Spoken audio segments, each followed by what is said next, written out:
यौन कहानी। कहानी का नाम कैंपस के साये में, भाग 4। पहली किरण, अनकहा वादा।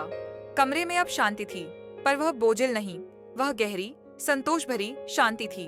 बिस्तर पर अधखुली चादरों में लिपटे रतिका और आरव अब भी एक दूसरे की गर्माहट में सिमटे हुए थे।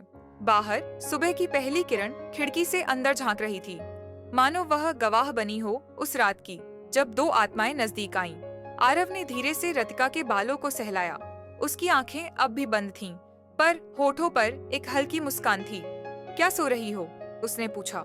नहीं, रतिका ने आंखें खोली। बस महसूस कर रही थी कि आज मैं अधूरी नहीं हूँ। आरव चुप रहा। उसकी उंगलियां रतिका की पीठ पर हल्की हल्की लकीरें बना रही थीं, जैसे अब वह केवल उसे देखना नहीं, उसे याद रखना चाहता हो। अब क्या होगा? रतिका ने पूछा, नजरें जमीन पर गड़ा दी। जो होगा साथ होगा। डर तो तब लगता है जब साथ ना हो, आरव ने उसकी ठुड्डी उठाकर कहा। एक पल के लिए कमरे में फिर खामोशी छा गई। फिर रतिका उठकर बिस्तर से नीचे उतरी, अपनी सलवार उठाई और धीरे धीरे पहनने लगी। आरव उसकी हर हरकत देख रहा था। कोई हवस नहीं थी अब, बस अपनापन था। तुम्हें पता है, रतिका ने पीछे मुड़कर कहा, मैंने कभी किसी को इतना करीब आने नहीं दिया, पर तुम्हें रोक भी नहीं पाई। क्यों? आरव ने पूछा।